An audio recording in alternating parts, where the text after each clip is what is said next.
All right, Lauren, thank you. Well, Moderna today announcing that their vaccine is effective for kids under the age of 6. Big news here. Joining us now to talk more about it and what it means for us here in Connecticut is Dr. John Schreiber from Connecticut Children's. Dr. Schreiber, thanks for joining us. Thanks for having me. So what does this road look like? When can regulators maybe give the okay for this vaccine? Well, remember, backing up the Pfizer vaccine for kids down to age 6 months, it was 2 doses, and they realized they needed a third dose. And those data are going to be coming out in April, May. And I'm very optimistic there'll be a vaccine for kids from Pfizer later this spring.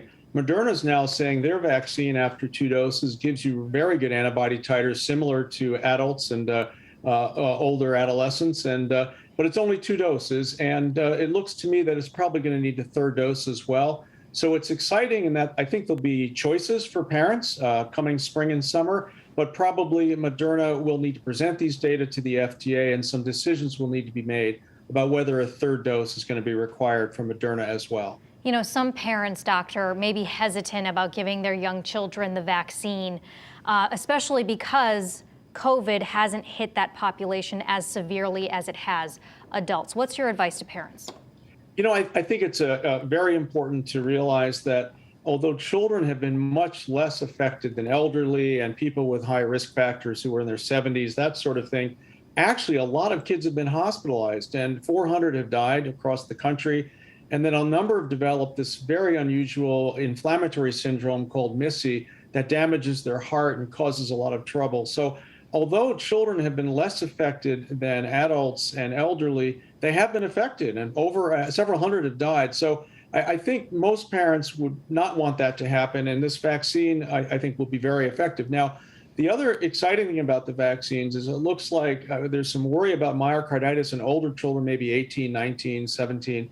No cases of myocarditis have been seen in any of the younger kids with either the Pfizer or Moderna vaccine, and it looks like they have less side effects in the younger kids. So I'm very optimistic that they'll be safe and effective. And unfortunately, even though the numbers show, yes, they're less affected, it has been significant in children for hospitalizations and unfortunately deaths across the country. So if this vaccine does get approved, from where you're sitting, what does it look like for young kids in preschool and first and second grade when it comes to schools? Do you think this could be mandated?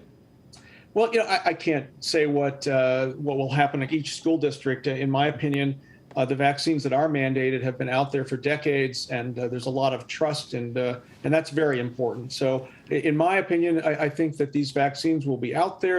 Everyone will see that they're safe and effective. Maybe in a year or so, they'll be incorporated as part of our routine immunizations for children, but that's just my opinion. I can't tell you what the DPH is going to do, nor what school districts will do. Dr. Schreiber, thank you very much for your expertise. I know a lot of people have been waiting and anticipating for our younger kids to have the ability to get vaccinated. Thank you. You're welcome. Thanks for having me.